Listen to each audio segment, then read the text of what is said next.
Pagi itu, suasana di halaman SMP Wijaya Mandala penuh dengan kegembiraan. Para siswa kelas 9 bersiap untuk outing kelas ke Pantai Trini, sebuah pantai yang terkenal dengan keindahannya, namun menyimpan banyak misteri. Mereka berangkat dengan 2 bus besar dan didampingi beberapa guru dan seorang pemandu wisata. Sesampainya di Pantai Trini, semua siswa berhamburan keluar dari bis. Pasir putih dan ombak biru menyambut mereka dengan angin yang sepoi-sepoi. Mereka segera berganti pakaian dan bersiap untuk bermain di pantai. Namun, seorang penjaga pantai tua itu mendekati para guru. "Hati-hati, Pak, Bu, ombaknya sedang tidak biasa hari ini," katanya dengan suara pelan namun penuh dengan peringatan. Para guru mengangguk, tetapi melihat cuaca cerah, mereka tidak terlalu khawatir. Di kejauhan, seorang gadis kecil berbaju putih tampak berdiri di antara bebatuan karang. Ia diam saja, menatap ke arah lautan dengan tatapan yang kosong. Namun tidak ada yang menyadarinya saat itu. Hari semakin siang dan para siswa semakin larut di dalam kegembiraan. Ada yang membangun istana pasir, bermain bola voli, dan tak sedikit yang berlarian ke laut, merasakan ombak yang menyapu kaki mereka. Di antara mereka ada Dika, Sari, dan Reno. Beberapa teman lainnya juga sedang bermain air. Mereka bermain air agak ke tengah. Gelombang yang datang bergulung dengan lembut membuat mereka tertawa setiap kali air naik hingga setinggi dada. "Ayo, lebih ke tengah," seru Dika sambil tertawa, melambaikan tangannya ke Sari. "Jangan jauh-jauh loh," sahut Sari, sedikit ragu. Namun, akhirnya ia mengikuti teman-temannya yang mulai berenang lebih dalam lagi. Sementara itu, dari kejauhan, Pak Rahman, si penjaga pantai tua itu, memperhatikan mereka dengan sangat gelisah. Ia merasakan ada sesuatu yang salah. Ombak tampak bergelombang lebih cepat dari biasanya. Langit memang cerah, tetapi angin mulai terasa lebih dingin di kulit. Lalu, tiba-tiba saja ombak besar datang tanpa peringatan. Sebuah gelombang setinggi hampir 2 meter muncul dari arah laut dan menghantam mereka dengan kekuatan yang luar biasa. Reno yang berdiri paling dekat dengan ombak terhempas ke belakang dan tersedak air asin yang masuk ke tenggorokannya. "Awas, ombak besar!" Seseorang berteriak dari kejauhan, tapi terlambat. Dalam hitungan detik, Dika, Sari, dan 3 siswa lainnya terseret ke tengah laut. Mereka menjerit, panik, berusaha menggapai satu sama lain. Tetapi harus terlalu kuat. Sari mencoba meraih tangan Dika, tapi justru tubuhnya semakin tenggelam. Ia merasakan kaki-kakinya ditarik ke bawah, seolah ada sesuatu yang menggenggamnya dari dasar laut. "Reno, tolong, aku nggak bisa."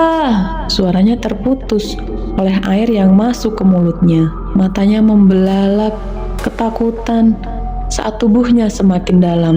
Di permukaan, Reno berusaha berenang ke arah mereka, tetapi pusaran air tiba-tiba saja muncul, menarik mereka lebih jauh ke tengah. Dika masih berjuang. Ia meronta, mencoba berenang ke permukaan, tapi dadanya terasa sesak. Pandangannya mulai kabur, dan dalam sekelibat ia melihat sesuatu di dalam air.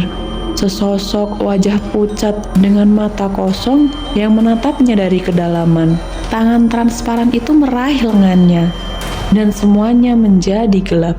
Di tepi pantai, kepanikan meningkat.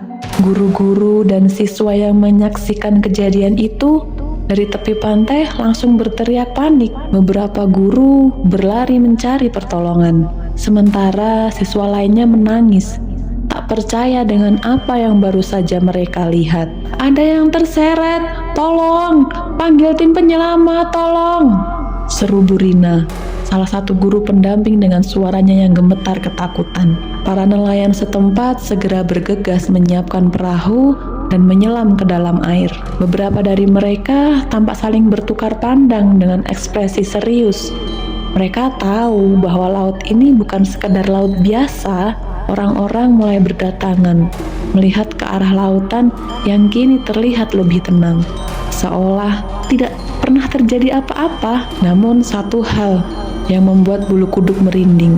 Di kejauhan, di atas karang yang menjulang, sosok seorang gadis berbaju putih berdiri terdiam. Rambutnya yang panjang tergerai, wajahnya samar tertutup bayangan, dan ia tersenyum. Langit mulai memerah saat matahari perlahan tenggelam di cakrawala. Di tepi pantai, suasana penuh ketegangan. Tim penyelamat terus berusaha mencari Dika dan Sari, menyelam ke dasar laut dengan harapan menemukan mereka hidup. Namun, air di sekitar terasa lebih dingin dari biasanya, menjadi lebih gelap, menjadi lebih berat. Reno berdiri di tepi pantai, tubuhnya masih basah dan gemetar.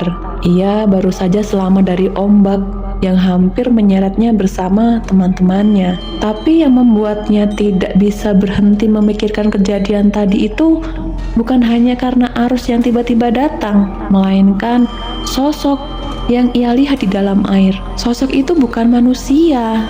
Matanya yang kosong, kulitnya yang pucat seperti mayat, dan tangannya yang transparan. Sementara itu, orang tua siswa mulai berdatangan setelah mendengarkan kabar tersebut.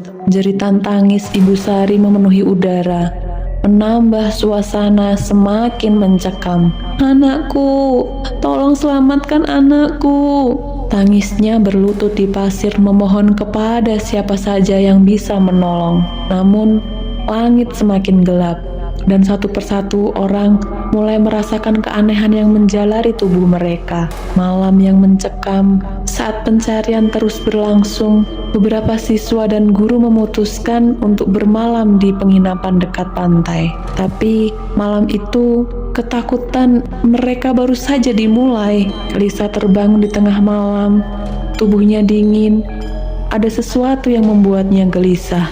Ia mendengar suara langkah kaki di luar jendela, pelan, semakin dekat, dan semakin berat. Dengan jantung berdebar, ia mengintip dari celah gorden.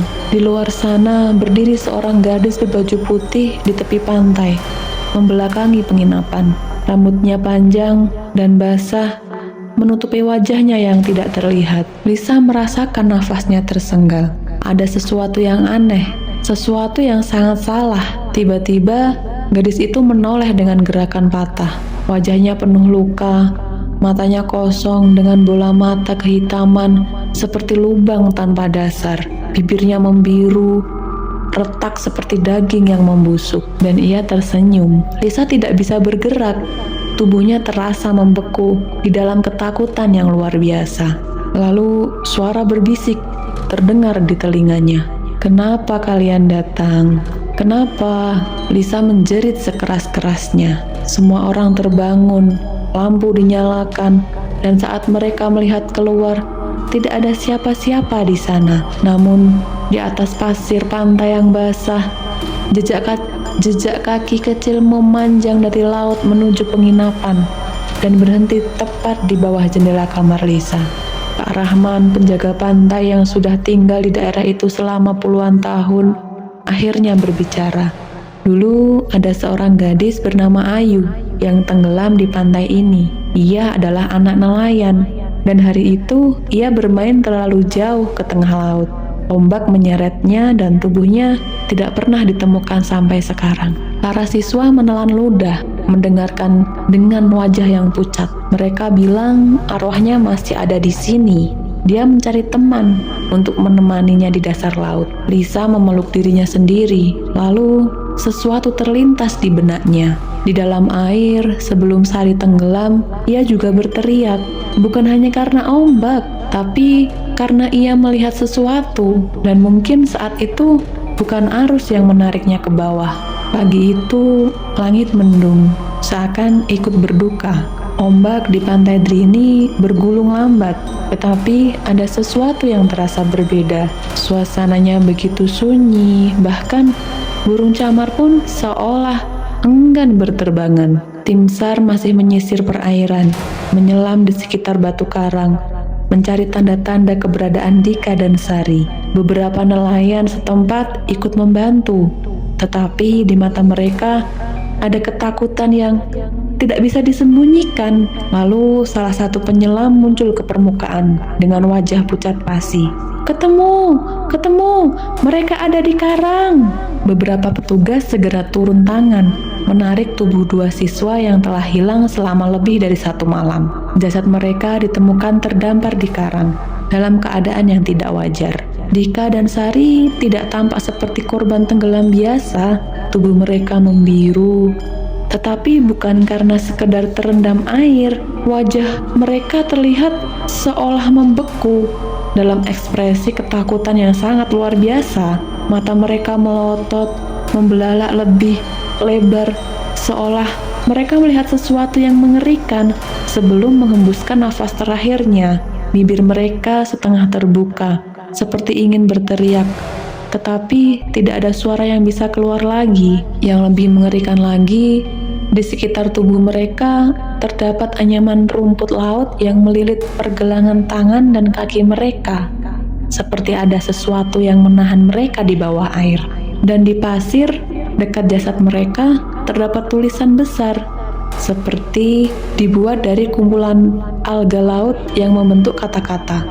Kalian telah menemukanku. Salah satu nelayan yang melihat tulisan itu langsung beristighfar dan mundur ketakutan. Ayah, ayu, bisiknya sebelum segera pergi dari tempat itu tanpa menjelaskan apapun. Orang-orang mulai berbisik. Guru-guru saling bertatapan dengan wajah ketakutan. Apa maksudnya? Siapa yang menulis ini? Tidak ada satupun yang tahu.